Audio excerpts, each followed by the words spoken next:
Bonjour tout le monde. Sur le marché de change, couramment on entendait $1, ça faisait en l'équivalent de 10 dirhams, 11 dirhams, 8 dirhams. Mais brusquement, sur Google, on a vu $1 égale 18 dirhams. Est-ce que c'est une information juste ou fausse?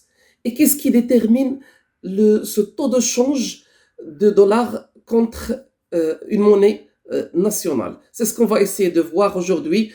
Je suis votre présentateur, Chlaoui Hassim. Un marché de change, tout simplement, comme tout marché, fonctionne sur les bases de l'offre et de la demande. Cette fois-ci, c'est l'offre et la demande des devises. Plus l'offre est supérieure à la demande, les prix baissent. Si l'offre est inférieure à la demande, les prix augmentent. Alors, généralement, en anglais, on entend parler du terme Forex. Forex, elle est relative à la traduction, si on veut, du marché de change. Quels sont les acteurs qui interviennent sur le marché de change? Il y a d'un côté les offreurs qui apportent les devises. Ça peut être des exportateurs qui viennent apporter des devises. Ça peut être des touristes qui apportent des devises, bien sûr, contre le dirham. Et ça peut être l'État elle-même qui a des devises et qui a besoin d'éjecter sur le marché national. En contrepartie, nous avons des demandeurs, c'est-à-dire des touristes nationaux qui apportent les dirhams et qui demandent des devises, des importateurs nationaux qui apportent des dirhams pour avoir des devises, ou tout simplement l'État. Vous allez voir que l'État, elle est là en tant qu'offreur et en tant que demandeur. Ça veut dire qu'elle est là pour maintenir l'équilibre offre et demande. Et pour cela, elle détient des réserves de devises. Des réserves de devises. Elle prend des devises pour l'éjecter sur le marché en cas où il y a baisse de la devise. Et inversement, s'il y a beaucoup de devises sur le marché, elle les retire du marché et elle les met dans cette réserve de change. Donc on a tous compris que la réserve de change, elle est là pour stabiliser la différence entre l'offre et la demande à travers l'État. Juste un petit point très important, le terme d'évaluation, qui est une baisse volontaire de la valeur de la monnaie par rapport à une autre, à faire distinguer ou à distinguer par rapport à le terme dépréciation, c'est-à-dire une baisse de la monnaie volontaire. Donc, d'évaluation, c'est par rapport au marché et dépréciation, c'est par rapport aux besoins et à la stratégie d'un État. Autre point qui est très important, la différence entre monnaie et devise. Une monnaie, elle est valable localement, le cas du dirham.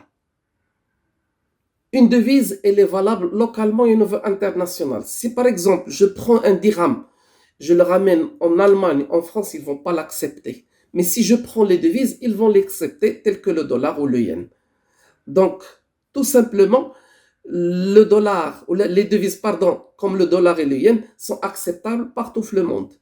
Le dirham, c'est juste une monnaie. Donc, 2 points à prendre en considération d'évaluation, dépréciation, monnaie et devise. Très bien, on a compris tout ça.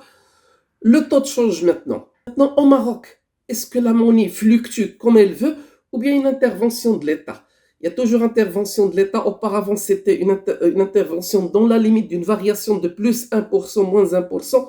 Maintenant, on est dans 5%, plus 5%, moins 5%. Ça signifie quoi? Ça signifie que si l'offre change par rapport à la demande, l'augmentation, la diminution de la valeur d'une devise ne peut dépasser 5% ou ne peut être inférieure à 5%. D'ailleurs, dans l'histoire de la variation du cours, c'est-à-dire le prix du dollar par rapport au dirham, la variation n'a jamais, même, c'est rarement qu'elle a atteint 5% ou moins 5%.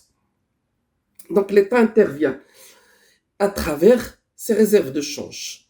Donc cette fluctuation qu'on a vue, $1 égale impossible. 18 dirhams ou même 14 dirhams parce qu'on a vu une autre annonce que c'était 14 dirhams. Impossible qu'il y a $1 égale 14 dirhams. Ça ne peut pas fluctuer au-delà de 5%. Il y a l'État qui intervient.